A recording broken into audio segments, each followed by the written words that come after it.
Brutal killings and the harvesting of body parts for muti have communities living in fear of an unseen enemy. This week, we journey to the hills around Thohoyandou in the heart of the Limpopo province, where many have been murdered and mutilated.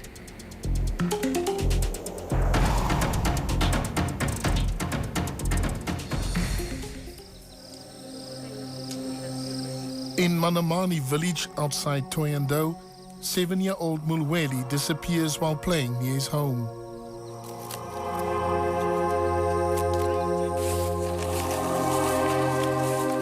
The whole village searches for him. We searched for him the whole Friday, even the Saturday morning. We didn't find him anywhere.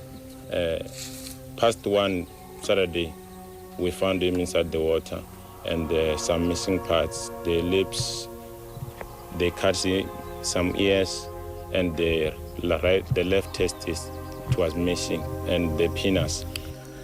It appears as if Mulweli became the victim of a ruthless muti killer on the hunt for body parts. Yes, it's a very serious shock, and shocking and quite disturbing. As this is the second incident, almost in one street, it's children whom we are losing. As a community, we had a problem in terms of these things. The people who did this, they are not arrested, and even suspects, if they are known or raise their name to the police. The police have not yet arrested anybody up until now. The boy's mother, heartbroken and bitter, begs for justice.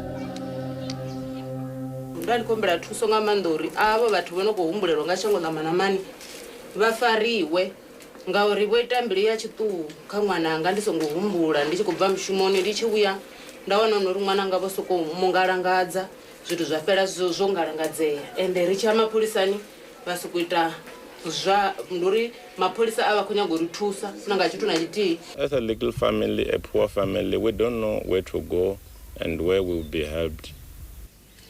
Meanwhile, police say a full inquest into the murder will be held next month.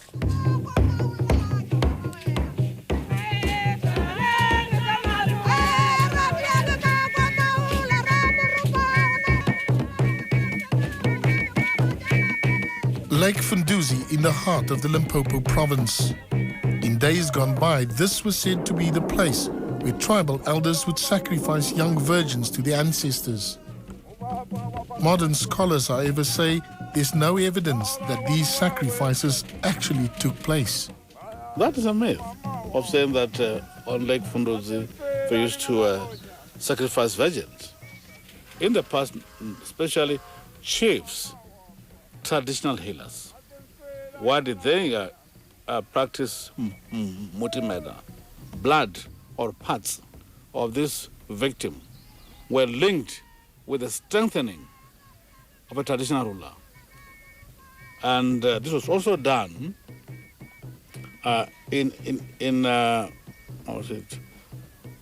whenever a chief was late, they would kill somebody, of course, secretly. Then his body will be placed on the bones on the body of the person that was killed. It was really a royal issue.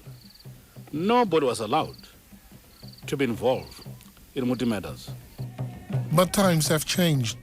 What was once a royal custom has turned into killing for personal gain, opening up a lucrative market for body parts. It was a community decision to do that ritual murder or ritual sacrifice. And it was a step away from the individuals actually approaching the Nyanga or the Sangoma themselves and saying, give me the strongest medicine or muti that you have so that I can ensure success for myself. Body parts are often hacked off while the victim is still alive.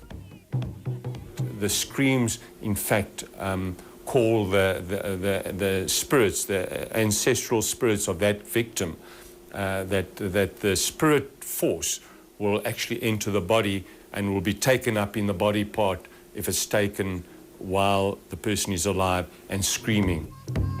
Certain body parts are used for specific purposes. And the belief is that you must take whatever body part that you want for a specific muti, for protection. For instance, love life would be the private parts of a virgin and a young boy in terms of that, the genitalia. Success at school or university would be a part of the brain. To sell something, you would maybe take a hand or tongue. The heart to make you brave, maybe in sport or in fighting, faction fighting, and so on. In Malodi village near Thohoyandou, another family grieves for a loved one murdered for muti. 38-year-old Shonesani Tinandava leaves behind 7 children. She disappeared on the 8th of July 2006 when she was trying to collect the firewood with other people. Then, to our surprise, she didn't turn back during the night. Her body was found mutilated. Other parts were removed. The obvious one, the upper lips and some part of the body. She was collecting the firewood on that mountain. Then is where we find her on the following day, mutilated, and then she was carried to the mortuary.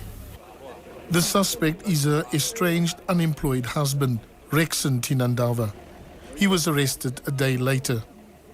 I just think that maybe he was trying to sell them, as he was someone who was not working.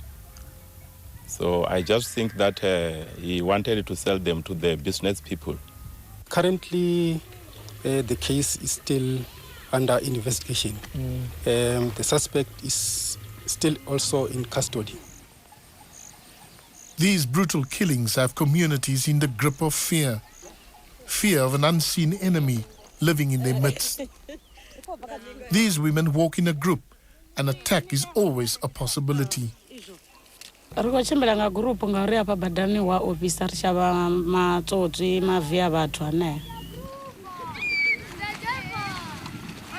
Children play in groups. They too are scared to walk alone.